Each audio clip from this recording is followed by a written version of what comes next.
Alright, so let's check one of our first questions sent in saying how to use some of the ideas you use for triads, diads, and arpeggios in a real song scenario. So that's a great question, right? So we're talking about triads, we're talking about diads, and we are talking about arpeggios. So let's just break that up real quick. So in terms of triads, okay, that means a 3-note chord. And we've covered this in the fretboard section, so those would be closed triads, and we also have open triads. Okay, those are open triads. It's basically a 3-note chord, right? So how do you use those? And then diads, that's a 2-note chord.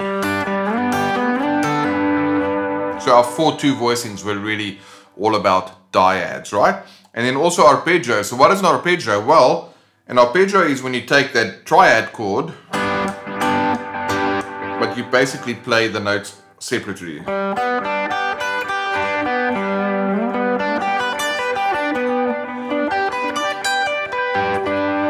Okay, that's an arpeggio, which is a broken chord. So first things first is you just want to be comfortable playing those chords, right? So we've covered this in the fretboard section where I've shown you guys the triads, how to turn those into 4/2 voicings, the dyads. And you can also find the arpeggios, right? So let's take a song here that we did at church called Here For You. And then I'm just going to show you how I can use these different sections for the song, specifically as it relates to triads, dyads, and arpeggios. Right. Let our praise be your welcome. Let our songs be a sign. We are here for you, Lord.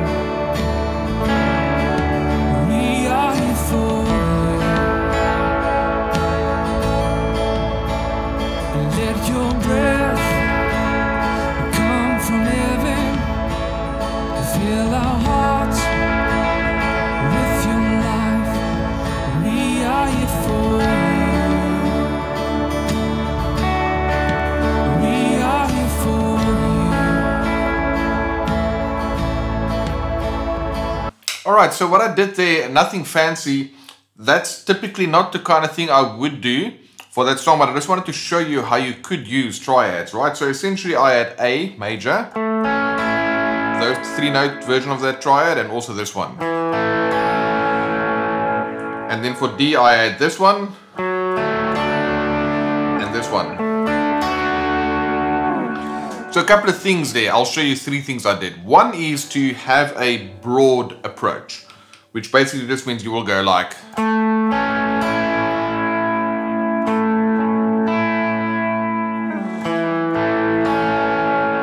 so it's really 1 and 2 and 3 and 4. So it's very broad, right? Nice and open. The opposite of that might be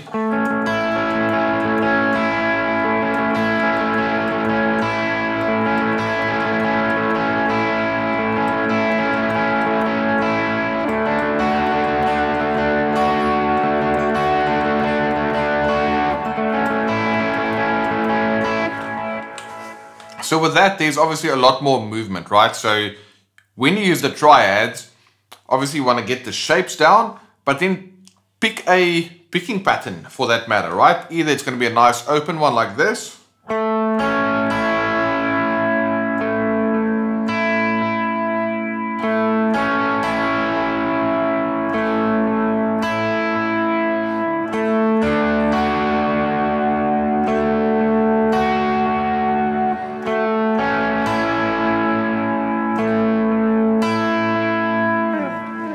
so you see, because my picking pattern is solid in the sense that I can repeat exactly the same thing over and over, then the ear can really latch onto that.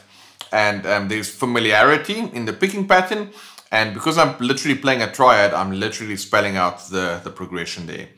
The other option is like if you go into a second verse and you want to kind of build that, then you can go...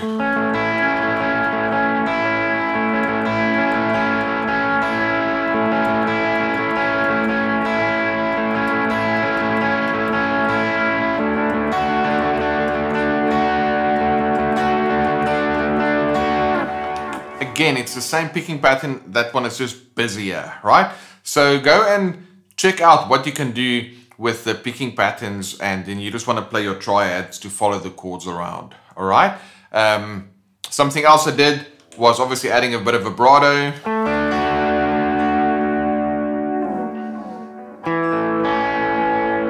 Just to kind of give me a little bit of texture there. And then one other thing, I'm borrowing it from country music a little bit. When you play an A chord like this, then this is D. So this is kind of a pleasing sound. This one here. And so it's kind of that lap steel, right? And if you're familiar with any of that sound, it's just I'm borrowing something from the way those guys would play chords. So it's A, hammering to D, or A, hammering to D. So that's a cool embellishment, because for a moment there, I'm actually playing an A over a D chord, which is really like D major 9. So if we had to play that, just for a moment I've got that. And I also like using hybrid picking.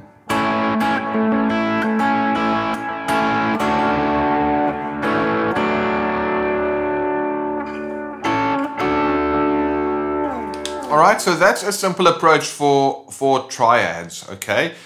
You can pick the triads and then just, you know, play over the chord progression. Choose a picking pattern. It can either be an open picking pattern or a bit more of a busier picking pattern. And then add some vibrato where you can. And then when it's suitable, like in a song like this, Here For You, which has got a nice open verses, you can bring in some of that lap steel stuff. So how do you know when to use that? Well, look at this. This is A. I just have to flatten this third finger. Then I get D. Or I've got A here. And then I just hammer on with these two fingers to a D of F sharp. Now I can't do it from A to D. Because there it's not, the notes aren't set up in such a way that I can just, with one motion, get a new chord. Yeah, they'll have to go. But check this out, I can go EA. So that's cool, right? That I can go EA like that. Or I can go EA like that. So what does that mean? For these country-ish vibes, what I can do is I can go from A to D. So 1 to 4. I can also go 1 to 4 here. A to D. And I can also go 5 to 1 like this. Or 5 to 1. Now, since we know that 1 and 4 will be used a lot in a song, and 5 and 1 also, that's a cool way in which you can go ahead and get some of that kind of a country-ish vibe. Now, for me, maybe that's a personal preference, but when I hear that sound, it's just pleasing and it just sounds really cool. Right, so go and give that a shot with your triads. Choose your picking pattern, either broad or a bit more busier one, but pick something that you can repeat, because then the ear will latch onto the rhythmic content of that pattern, and then the harmony is basically spelling out the actual harmony of the progression there, and then where you can do some of these country embellishments. So that's a cool way in which you can use triads.